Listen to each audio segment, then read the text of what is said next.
اب دیکھیے جو علامات قیامت احادیث میں آئی ہیں وہ میں آج آپ کو سنا رہا ہوں. ان کو دو حصوں میں تقسیم کیا جاتا ہے: علامات صغریٰ، علامات کبریٰ.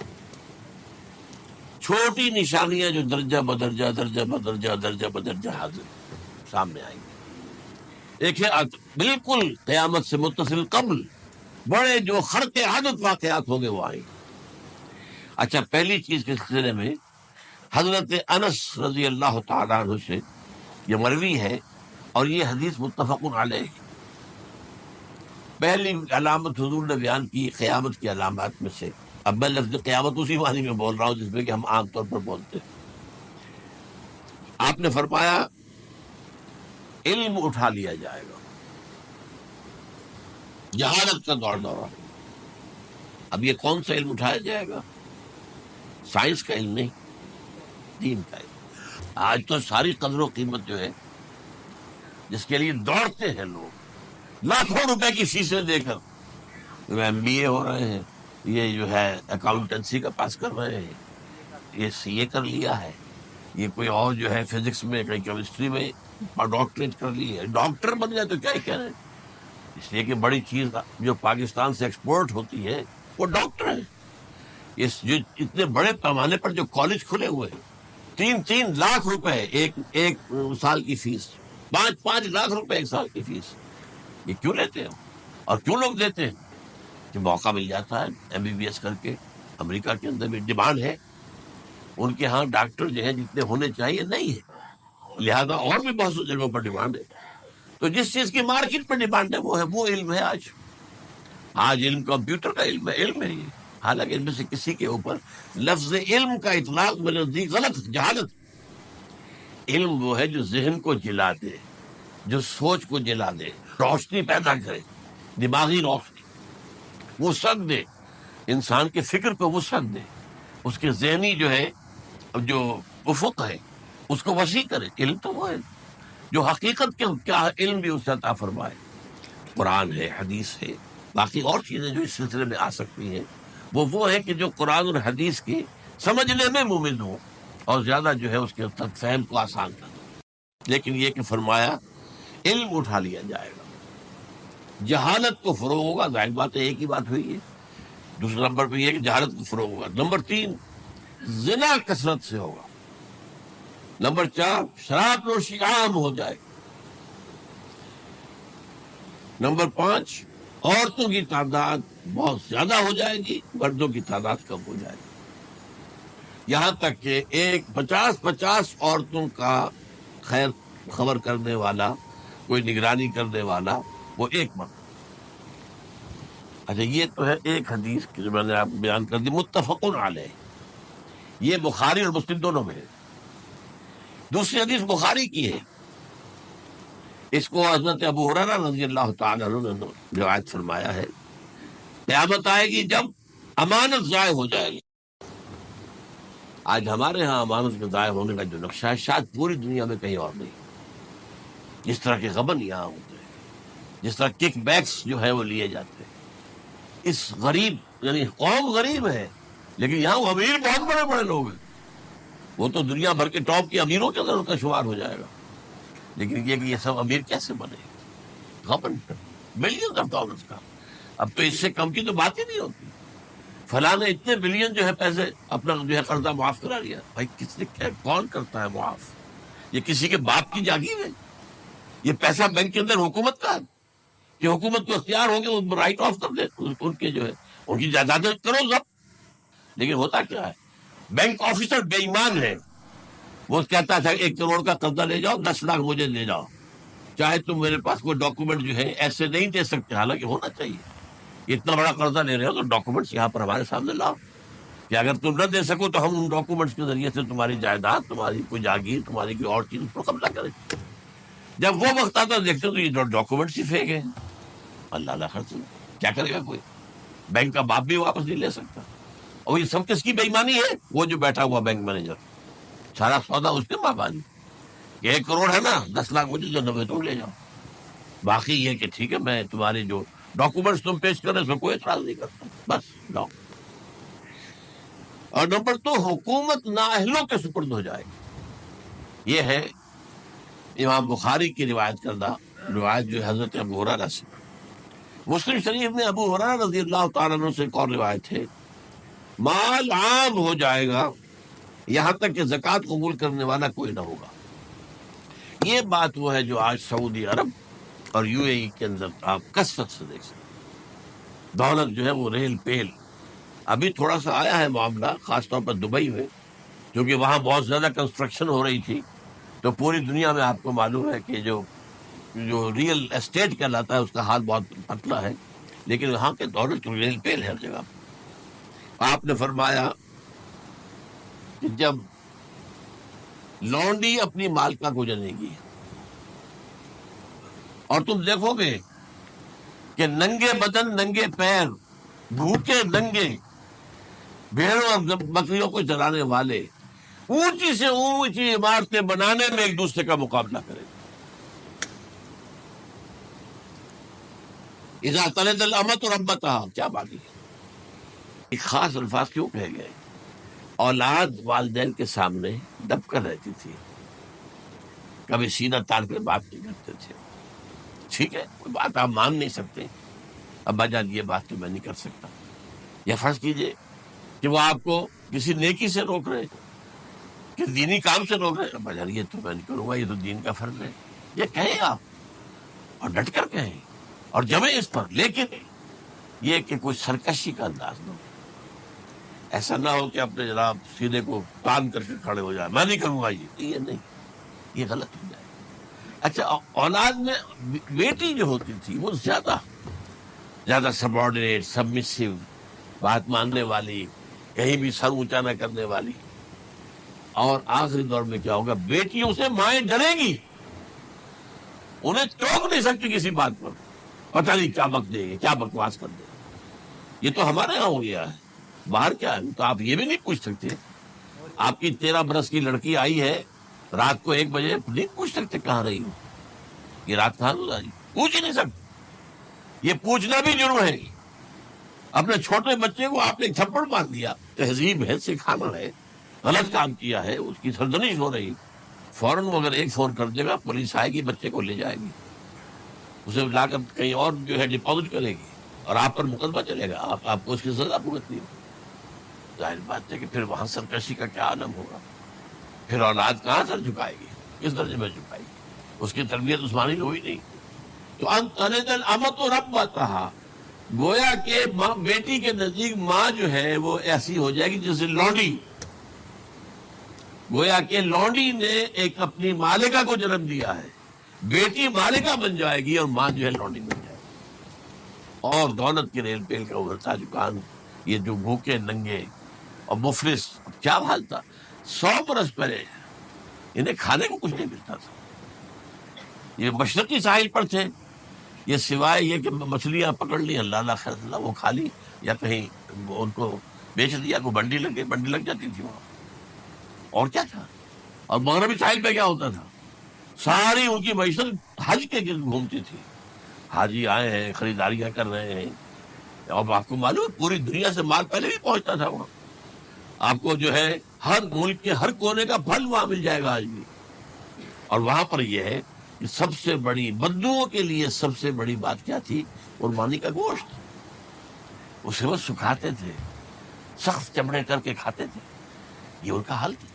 آج جا کر دیکھیے نئے شہر بن رہے ہیں، امریکنز کو کانٹریکٹ دیے جا رہے ہیں، بالکل ماڈرن شہر بنا دو.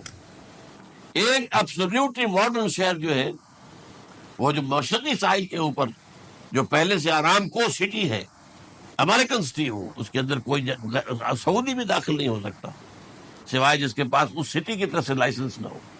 اور اس کی 4 دیواری کے اندر، 4 دیواری کیا، فصیل کے اندر کہیے، جو چاہو کرو، کوئی تم پر پابندی نہیں. ننگے نہاؤ، تالاب ہے نہا رہے، ننگی عورتیں ننگی مردیں نہا رہی، کوئی پوچھنے والا. اب اسی قسم کا ایک سٹی آباد ہونا جا رہا ہے مغربی ساحل پر، جدہ اور ینگور کے درمیان. اور اس میں اصل میں جتنی بھی دولت ہے جو پیٹرول کی ہے وہ وہیں پر رکھ لی جاتی ہے امریکہ کے اندر، تاکہ امریکہ جو ہے ایسے ایسے پروجیکٹ بنا کر جب تمہیں دے گا تو اس میں پیسے دے گا، وہ نہیں ملتی ان کو واپس. بہرحال یہ تو ایک میں نے ایک جگہ آپ سے ذکر بھی کیا تھا، دی کنفیشنز آف این اکنامک ہٹ مین. وہ کنفیشنز کی بات جو ہے، اگر آپ ایسے کسی کو دلچسپی ہو تو اسے پڑھ لیں کہ کس طریقے سے 1973 کے آئل امبارگو کے بعد جو شاہ فیصل شہید کے زمانے میں ہوا تھا، پھر جس طریقے سے امریکہ نے ان تمام ممالک کو جکڑ لیا ہے، اس کا پورا جو پروسیس کیا تھا وہ سامنے آتا ہے. بہرحال اس کے بعد آتا ہے علامات کبریٰ کا ذکر، بڑی علامتیں جو کہ بالکل خرق عادت کے انداز میں ہوں گی، جن کا معاملہ جو ہے وہ آپ کے ناپ تول میں نہیں آ سکتا، آپ کی کیمسٹری فزکس اس کا جو ہے وہ نہیں کر سکتی ادراک ہوگا یہ قیامت کی. ان میں نمبر 1 کیا ہے؟ ایک بہت بڑا دھواں آئے گا، پوری دنیا کو لپیٹے گا. نمبر 2، دجال کا ظہور ہوگا، جو اپنی خدائی کا دعویٰ لے کر آئے گا اور بنوائے گا. اس کے ہاتھ میں ہو جائیں گے، قبضے میں ہو جائیں گے سارے ذرائع پیداوار کے.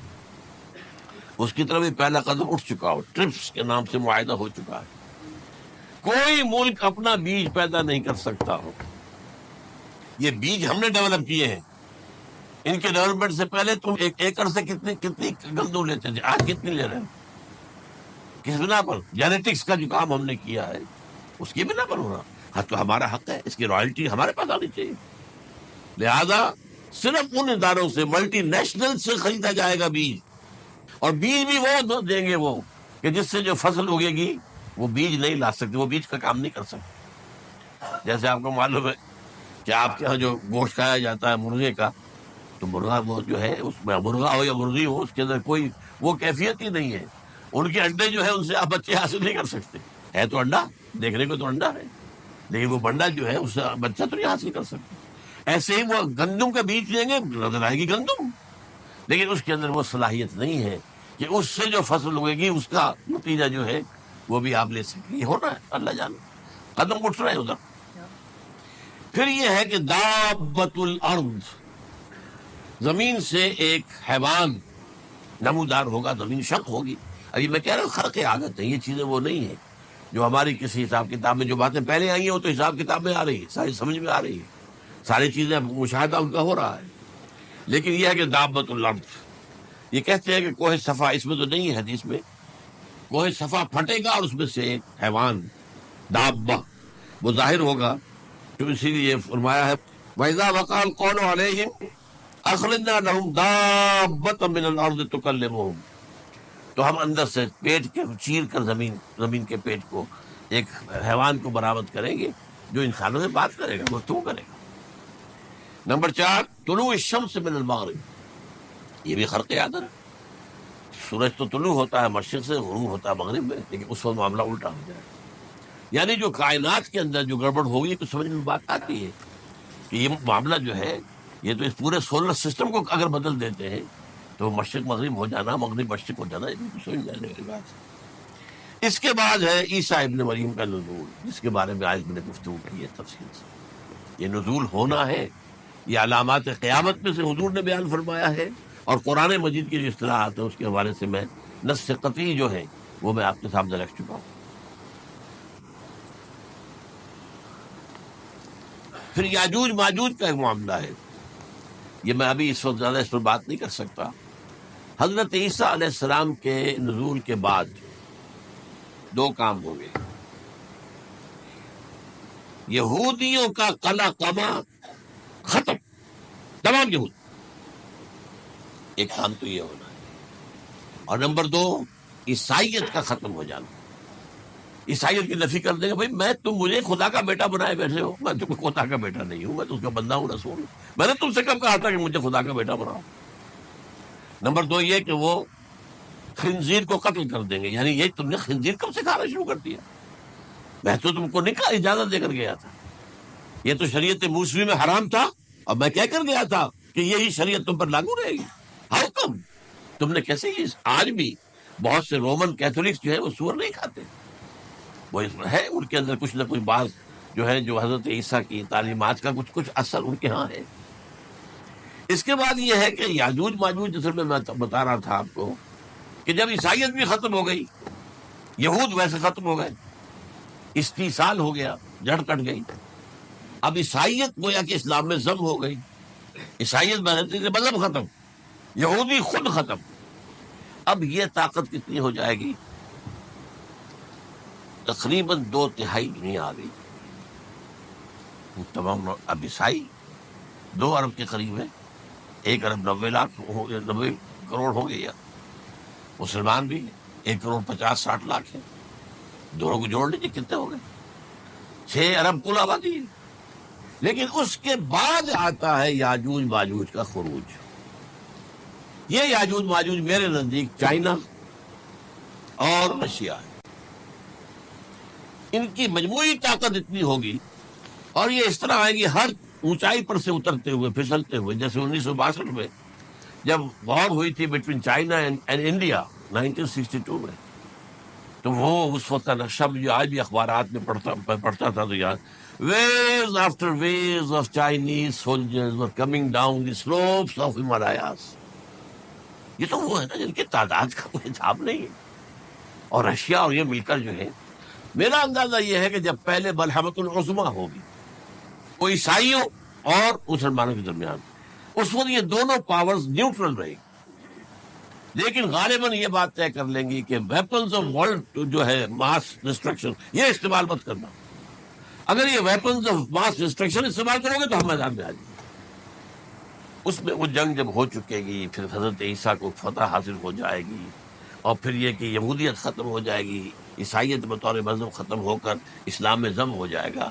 پھر وہ 40 برس کا عہد حکومت ہے حضرت عیسیٰ علیہ السلام. لیکن جب یہ فتح ہو جائے گی ان پر، اب یاجوج ماجوج آئیں گے اور اتنی تعداد میں آئیں گے کہ بحیرہ طبریہ جو ہے اس کا سارا پانی پی جائے. یہ تو اگر آپ کو کبھی اندازہ ہو یا کوئی آپ جانیں ان لوگوں کو جو ان چینیوں سے واقف ہیں، وہ کہتے ہیں زمین پر ہلتی ہوئی کوئی چیزوں سے وہ چوری چھوڑ کے کھا جائیں گے. جہاں وہ جاتے ہیں ایز اے لیبرر، وہاں کے جو سارے کتے ہیں ختم، ساری بلیاں ختم، ہر شے وہ جو سانپ کھاتے ہیں، ہر چیز کھاتے ہیں. اور یہ تمام ایسٹرن کنٹریز کے اندر ہوتا ہے. بڑی ڈیلیشس ڈشز ہیں یہ سانپ وغیرہ وغیرہ. اور یہ جس طرح کھا جائے، پانی پی جائے، ایک قطرہ نہیں رہے گا اس پر. تو پھر جو ہے اللہ تعالیٰ اس وقت جو ہے اس میں ایک ایسی بیماری پیدا کرے گا، یہ سب مر جائے. یہ معجزے سے ہوگا. یعنی ان کے اوپر فتح جو ہے وہ عام لڑائی کے ذریعے سے نہیں ہوگی، بلکہ اس کے اوپر فتح جو ہوگی وہ اللہ تعالیٰ سے بوجھ، ایک بیماری پیدا ہوگی، سب مر جائے گا. اور اس کے بعد اللہ تعالیٰ ایسے پرندے بھیجے گا بڑی لمبی لمبی گردنوں والے، وہ ان سب کو کھا جائیں گے. جیسے ہمارے یہاں گدھ ہوتے ہیں وہ ان کو صاف کر دیں گے. ورنہ تو یہ ہے کہ پوری دنیا کے اندر جو بدبو اور جو پیدا ہوتا معاملہ اس سے، تو اس نوع انسانی کی بقا ممکن نہیں تھی. ان کے خاتمے کے بعد پھر یہ ہوگا کہ حکومت اسلامی جو ہے پوری دنیا میں حضرت مسیح علیہ السلام کی ہو. 45 برس وہ رہیں گے. اسی میں وہ کہلن بھی آ جائے گا، وہ فی المہد و کہلن جو میں نے شروع میں بیان کیا تھا. اسی میں پھر یہ ہے کہ وہ شادی بھی کریں گے، ان کی اولاد بھی ہوگی، اور پھر ان کا انتقال ہوگا تو حضرت حضور صلی اللہ علیہ وسلم کے حجرے میں، وہیں پر جہاں حضور اور ابو بکر اور عمر رضی اللہ تعالیٰ عنہ دفن ہے، وہیں پہ ان کو دفن کیا جائے گا. اور قیامت کے دن حضور فرماتے ہیں کہ میں اور یہ تینوں ساتھ ہیں. تو یہ ہے وعدات و واقعات. بہرحال اس میں یہ ہے کہ یہ نوٹ کر لیجئے کہ جہاں تک ہمارے ہاں آج کل کا معاملہ ہے، میرے نزدیک میں یہ کہنے پر مجبور ہوں، جو رفع و نزول مسیح کو نہیں مانتا وہ کم سے کم منکر حدیث ضرور ہے. میں اس سے کم کا فتویٰ نہیں دے سکتا. اب یہ ہے کہ جو لوگ مہدی کو نہیں مانتے ان کا معاملہ میں مختلف سمجھتا ہوں. چند منٹ لے رہا ہوں آپ کے وہاں، اس لیے کہ ان کی حدیثیں صحیحین میں نہیں ہیں، بخاری مسلم میں نہیں. اور یہ کہ بہرحال ان کا معاملہ جو ہے وہ ایسا نہیں ہے حضرت عیسیٰ کا. حضرت عیسیٰ کے آنے کا جو کچھ ہوگا وہ تو میں نے آپ کے سامنے بیان کر دیا. لیکن یہ ہے کہ حضرت مہدی ہمارے نزدیک اس میں خرق عادت کوئی ہے ہی نہیں. جیسے ہر صدی کے مجدد ہوتے ہیں، آخری صدی کے مجدد وہ ہوں گے، اور میرے نزدیک یہی آخری صدی ہے، اور اسی میں حضرت مہدی کا ظہور ہو جانا. سعودی عرب میں کوئی خانہ جنگی ہوگی کسی بادشاہ کے انتقال پر، اور پھر اس وقت یہ ظاہر ہوں گے. اس وقت ملک کے حالات کو سنبھالنے کے لیے لوگ ان کو زبردستی نکالیں گے، چھپے ہوئے ہوں گے ایک گھر میں. یہ حضرت ام سلمہ رضی اللہ تعالی عنہ کی روایت ہے کہ ایک بادشاہ کے انتقال پر یہ خانہ جنگی ہو جائے گی، اور ایک شخص مدینے سے بھاگ کر مکے میں چھپ جائے. یہ تو ہے ان کے الفاظ، میں توجیہ کر رہا ہوں. یہ لوگ ان کی طرف دیکھ رہے ہوں گے کہ یہ جو وقت آیا ہے فتنے کا ہماری قوم پر، ہمارے ملک پر، تو ان کی شخصیت ایسی ہے کہ یہ بیچ میں آئیں، صلح صفائی کرائیں، اور وہ جو ہے اس ذمہ داری سے بچ کر بھاگیں گے اور جا کر مکے میں چھپ جائیں گے. پھر لوگ انہیں تلاش کر کے نکالیں گے اور زبردستی ان کے ہاتھ میں بیعت کریں گے، ورنہ وہ اتنے بڑے منصب کو. اور پھر یہ بھی ہے، ایک حدیث میں آتا ہے یصلح فی لیلۃ واحدہ، ایک رات میں ان کی مکمل اصلاح کر دیں گے. یعنی اگر کوئی تھوڑا بہت نقص اور عیب کوئی ہوا بھی، کوئی کمی کوتاہی ہوئی بھی، تو اللہ تعالیٰ ایک رات میں اصلاح فرما دیں گے. لیکن ہمارے نزدیک اس قدر کوئی خرق عادت ہے ہی نہیں. البتہ جو کہتے ہیں اہل تشیع، وہ خرق عادت ہے کہ ان کے 12ویں امام جو ہے وہ بچپن ہی کے اندر اس خوف سے کہ جو بنو عباس بادشاہ ہیں وہ ان کو قتل کر دیں گے، وہ ایک غار میں چھپا دیے گئے. اب وہ 1200 برس سے اس غار کے اندر چھپے ہوئے، اور اس کے بعد وہ ظاہر ہوگی، وہ امام مہدی ہوں گے. اس میں خرق عادت ہے. لیکن میں یہ کہتا ہوں کہ محض خرق عادت کی بنیاد پر ہم اس کی نفی نہیں کریں گے. کیوں؟ کیا ہم یہ نہیں مانتے کہ اصحاب کہف 300 برس تک سوئے رہے؟ یہ کیا عام بات ہے؟ حضرت عزیر علیہ السلام، اللہ نے انہیں موت دی، موت، اور 100 برس کے بعد زندہ کر کے اٹھا لیا. تو خرق عادت حضرت عیسیٰ کو ہم اتنا بڑا خرق عادت مانتے ہیں کہ اٹھا کر آسمان پر، تیسرے آسمان کے اوپر ہیں، موجود ہیں، اب بھی ہیں. شب معراج میں تیسرے آسمان پر حضور کی ملاقات ان سے ہوئی. تو یہ خرق عادت کی بنیاد پر نفی نہیں ہم کرتے. ہو سکتا ہے، لیکن یہ کہ اس کے لیے ہمارے پاس کوئی دلیل نہیں، کوئی احادیث نہیں، کچھ نہیں، اس لیے ہم اس کو نہیں مانتے. البتہ خود وجود جو ہے حضرت مہدی کا، وہ کوئی عجیب بات نہیں ہے. وہ تو جیسے پہلے بھی آئے ہیں ہمارے مجددین، ایسے مجدد ہوں گے اور دین کو تازہ کر دیں گے. ایک صحیح اسلامی ریاست جو ہے وہ عرب میں قائم ہو جائے گی دوبارہ. حضور نے فرمایا وہ عدل اور انصاف سے عرب کو اسی طرح بھر دے گا جیسے کہ وہ اس سے پہلے ظلم اور جور اور زیادتیوں کے سے بھری ہوئی ہوگی. تو یہ کام ہوگا، یہ تو مجدد کا کام ہوتا ہی ہے اس حوالے سے. لیکن بہرحال میں نے پھر بھی کہا کہ اگر احادیث کی کمزوری کی وجہ سے کہ صحیح عین میں نہیں ہے، اگر کوئی شخص انکار کرے تو مجھے کوئی اعتراض نہیں ہے، ٹھیک ہے. لیکن جو حضرت عیسیٰ کے نفع سماوی اور حضرت عیسیٰ کے نزول کا انکار کرتا ہے، وہ کم سے کم، میں انہیں اور آگے کوئی فتویٰ نہیں دیتا کہ وہ کافر ہو گئے یا یہ ہو گئے یا وہ ہو گئے، لیکن منکر حدیث کے لائن میں تو وہ لازماً کھڑے ہو گئے، کیونکہ اتنی واضح اور پکی حدیثیں ہیں حضرت مسیح کے نزول کی، اور علامات قیامت میں جس طرح ان کا ذکر آتا ہے کہ اس سے انکار جو ہے وہ جب تک آپ پوری حدیث کے ذخیرے کا انکار نہ کریں اس وقت تک ممکن نہیں ہے. اقول قولی ھذا واستغفر اللہ لی ولکم ولسائر المسلمین والمسلمات.